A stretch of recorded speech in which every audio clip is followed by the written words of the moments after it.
मला असं वाटते यायले जहाजात भराव, ठीक आहे, आणि यायले रशियात पाठवाव, ठीक आहे.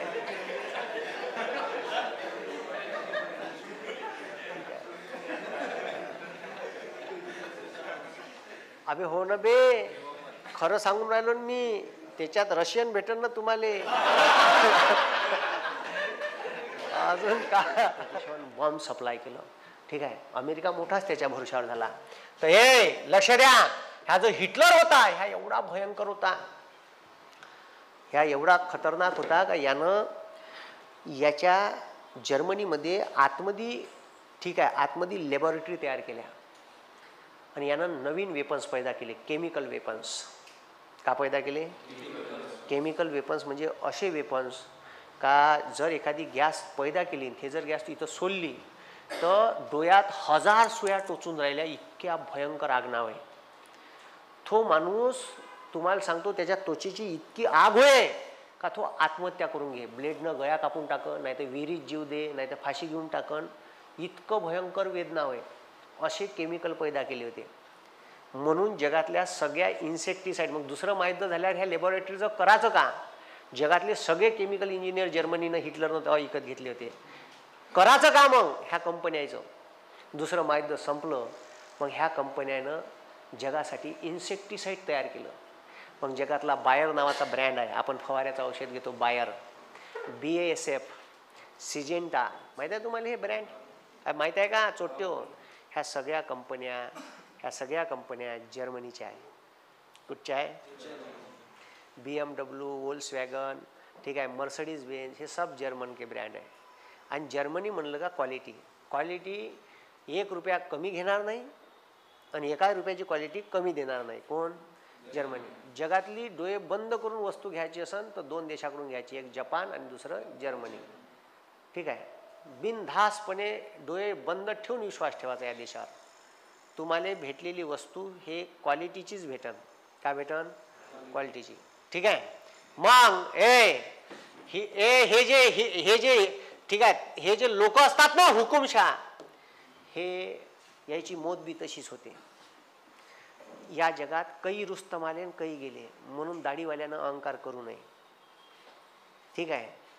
मला मनाचं नाही आहे का आमच्या देशात असं काही व्हावं, ठीक आहे. समोर पहा का होते हिटलरचं, ठीक आहे. दुसरं महायुद्ध संपलं, ठीक आहे. बंद्या युरोपात मंदी आली, लोकांच्या हातचे रोजगार चालले गेले, लोकांचे पोरं 17-17, 18-18 वर्षाच्या पोट्याच्या हातात बंदुका दिल्या, त्या पोरे मेले, पोरीची संख्या वाढली, ठीक आहे. पोरीची संख्या वाढली, समजलं का मी का म्हणून राहिलो? समजून राहिलं का? रशियातले 1.5 करोड पोट्टे मेले. किती करोड?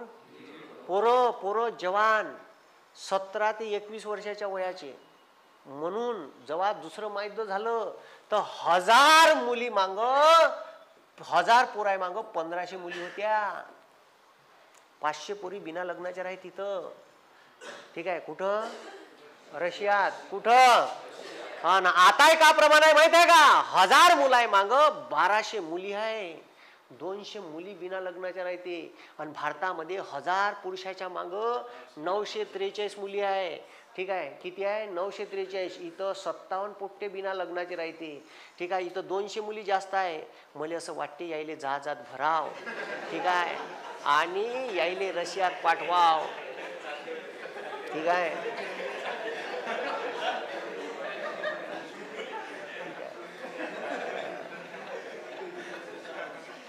अबे हो ना बे, खरं सांगून राहिलो ना मी. त्याच्यात रशियन भेटन ना तुम्हाला. अजून का पाहिजे? म्हणजे मी जर पंतप्रधान झालो तर एक रशियासोबत करार करीन का जर तुमच्या लग्नाच्या पोरी शिल्लक असन तर आम्ही पोरं पाठवतो लग्नासाठी, ठीक आहे. एक ॲग्रीमेंट करून टाकीन रशियासोबत, MOU, म्युच्युअल अंडरस्टँडिंग, ठीक आहे.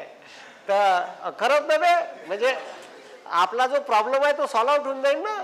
तिथं पोरं भेटत नाही पोरीले, ठीक आहे. इथं मुलाले मुली भेटून नाही राहिल्या, कारण तसेही पोट्टे 17 बिना लग्नाचे राहून राहिले ना, ठीक आहे. मग यायले न्यायचे कुठं? बरं हे प्रमाण तर पंजाब हरियाणात एवढं भयंकर आहे का तिथं ठीक आहे 850-150 पोरं बिना लग्नाचे आहे. ह्या पोट्टे 45-44 वर्षाचे डेरड होऊन गेले, दड्या पिकून गेल्या, पण पोरी नाही भेटून राहिले. समजलं का? पिक्चर पाहिला का तुम्ही? कोणता पंजाब? उडता पंजाब. तर ते पोट्टे मग नशेच्या आहारी गेले.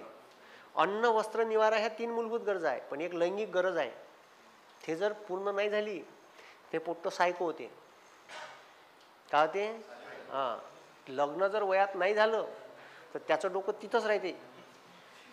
ठीक आहे, मुलगा असो का मुलगी असो. ठीक आहे, आता ते ओपन माइंडेड लोक आहे कुठचे? रशियाचे, ते त्याचं बरोबर करू शकते. ठीक आहे, पण भारतात थोडासा ह्या रस्ता सोडून गेला, अरे हे बिघडलं वाटते, याचं तिकडं चालू आहे वाटते. ठीक आहे, लोकांच्या मेंटॅलिटी एवढ्या भयंकर आहे भारतात. ठीक आहे, थोडंसं डायव्हर्ट झाला, गेलं हे वाया, याचं तिचं चालू आहे वाटते. ठीक आहे, लगेच.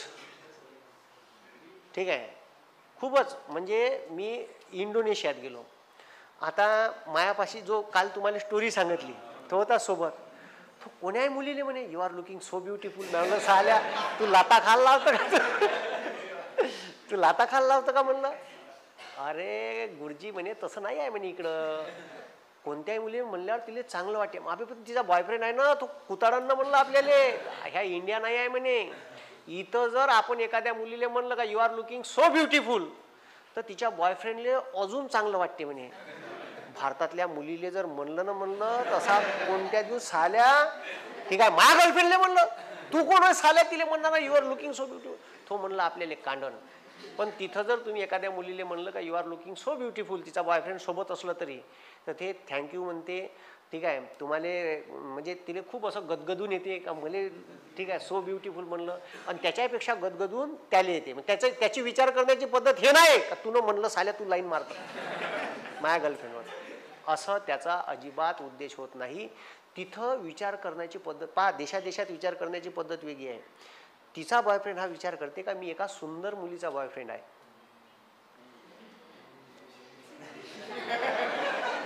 ठीक आहे, आणि आपलं काय विचार करते? आपलं उलट विचार करते का हे सालं माया गर्लफ्रेंडवर. ठीक आहे, म्हणजे दोन देशातली हे जे विचारसरणी आहे. ठीक आहे, तुम्ही इंडोनेशिया जपानमध्ये जा ना, जपानच्या एखाद्या स्त्रीले लग्न झालेल्या बाईले किंवा मुलीले म्हणा तुम्ही you are looking so beautiful, तर ते तुम्हाला आदरानं बोलन, थँक्यू म्हणन. भारतातली मादला का तू? म्हणलं कसं म्हणे. ठीक आहे, तर ह्या बोलण्याच्या 2 देशातल्या अलग अलग पद्धती आहे. ठीक आहे, हे कल्चर आहे. तिथं गेल्यावर खूपच नम्र लोक आहे, खूप चांगले लोक आहे. तिकडे तुम्ही जपान, इंडोनेशिया या देशात, मलेशिया या देशात गेले तर खूप लोक असे म्हणजे त्याला असं काही वाटत, म्हणजे असं आपण जो विचार करतो तसा विचार ते नाही करत. आपण चुकीच्या पद्धतीने आपल्या डोक्यात तेच चालू राहते का हे या इंटेन्शननं ह्या म्हणून राहिला. त्याचं जे विचार करण्याची पद्धत आहे ते वेगळी आहे. म्हणून आपण जसा विचार करू, ठीक आहे, तसं लोक विचार करण असं काही सांगता येत नाही.